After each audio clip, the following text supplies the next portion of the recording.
When you think about Noah's Ark, you may imagine the animals being elephants, giraffes, zebras, and many other animals you might see at a zoo. The truth is, we often forget about the era in which the Great Flood occurred. Not many of the animals we see today existed then. When we break down the scriptures written in the book of Genesis, we get a better understanding of the creatures on Noah's Ark.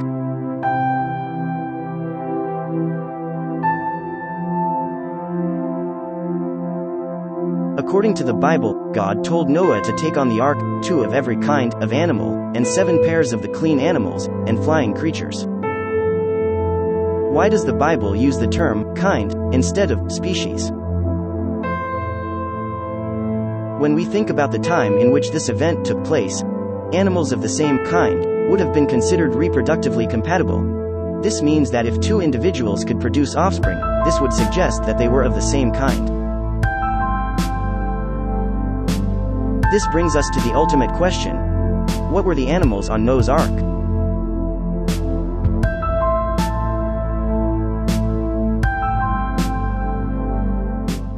What was written?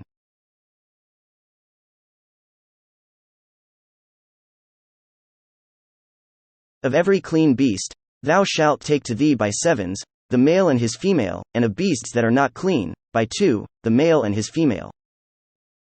Of fowls also of the air by 7s, the male and the female, to keep seed alive upon the face of all the earth.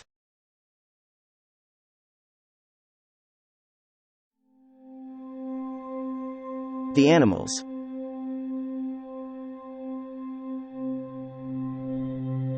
Let's talk about the animals that we would have possibly seen on Noah's Ark. Remember when we mentioned animal kinds, and how they were different from animal species? The first kind we are going to talk about is the alligator kind. Alligators and crocodiles are not exclusively mentioned in the Bible, but again, the alligator kind could have looked completely different from what we see today.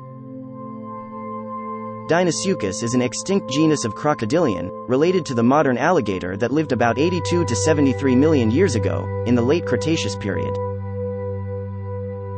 Carvings of alligator-like creatures were also found in Egypt, making it likely for Noah to have a similar kind on his ark.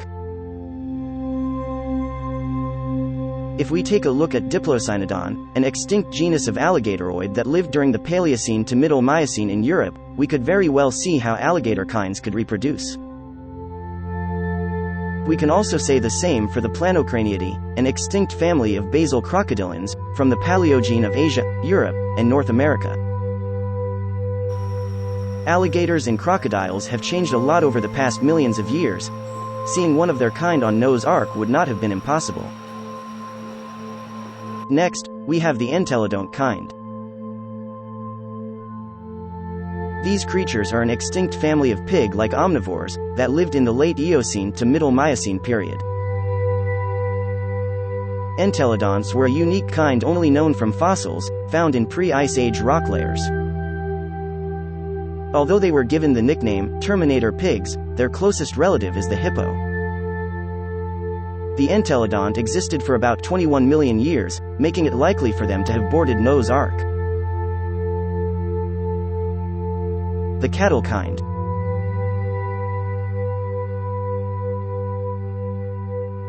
The very first thing we envision when we see the word cattle is the domesticated kind. This includes cows and bulls. But when we include the extinct kinds of cattle, this kind is described as antelope-like. This would be the bison latifrons of the Ice Age. The bison latifrons is an extinct species of bison that lived during the Pleistocene epoch. The bison latifrons is the largest recorded representative of this kind, reaching over 2.2 tons. There have been concerns about how an animal at this weight could have possibly boarded Noah's Ark. According to the Ark Encounter, it would have made more sense for Noah to carry young adult animals on his ark, which would have made them smaller in size. The rhinoceros kind.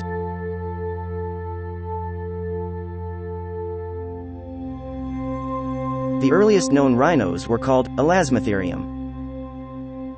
They are an extinct genus of large rhinoceros that lived during the late Pliocene through the Pleistocene era. These creatures often had between 1 and 3 horns. This looks oddly familiar. The one-horned creatures we know of today are the mythical unicorns. The name unicorn appears in older translations of the Bible, which brings up another question. Were unicorns on the ark as well? The characteristics of the unicorn did not fit the description of a horse-like creature. Instead, it fit the rhinoceros. The Bible mentions that these creatures could have 1 or 2 horns. Deuteronomy mentions the 2-horned version of this creature, and even implies that one horn was bigger than the other. The earlier kinds of rhinoceros could have very much been a passenger on the ark. And now, here comes a popular question. Were there dinosaurs on Noah's Ark?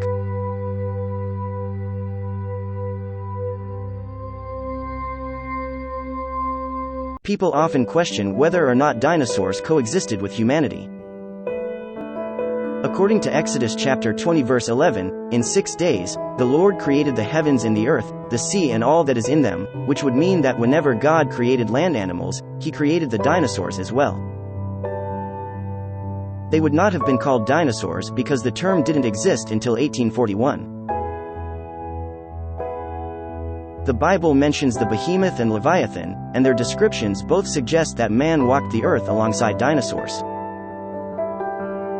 Ancient carvings of dinosaur-like creatures alongside humans make it possible for them to have traveled with Noah.